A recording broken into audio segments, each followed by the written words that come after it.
Hi guys, welcome back to my channel. It's me again, Renalyn Sanderson Journey, and our video for today is all about the shark.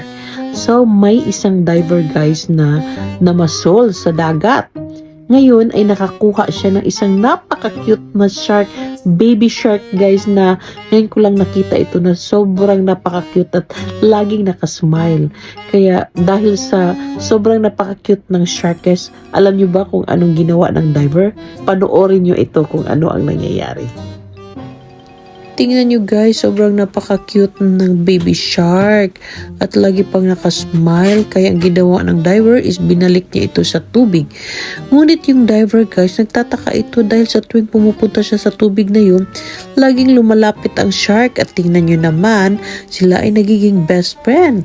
At minsan pa guys, ini-introduce pa ng shark ang diver doon sa mga friend niya. At mula noon guys, grabe, sa tuwing pumupunta yung diver doon sa tubig na yun, lagi talaga lumalapit itong shark na ito. At grabe, sobrang laki ng shark at hanggang ngayon sila ay nagiging best friend pa rin. Kaya tingnan nyo, minsan binibigyan pa niya ng pasalubong at naglalaro pa sila sa ilalim ng tubig guys. Oh my god, sobrang nakakamangha talaga, diba? Grabe, best friend forever. So sana all. Diba guys, na sobrang nakakamangha kasi hindi lang pala tao ang pwedeng magkakaroon ng best friend, kundi pati rin pala ang shark. Pero meron akong tanong guys, kayo gusto niyo maging best friend ang shark?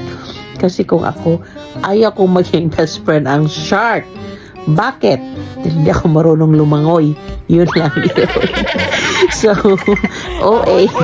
So, hindi ka pa nakapag-subscribe ng channel ko, please subscribe my channel kasi marami pa akong ipapakitang napakagandang video sa inyo.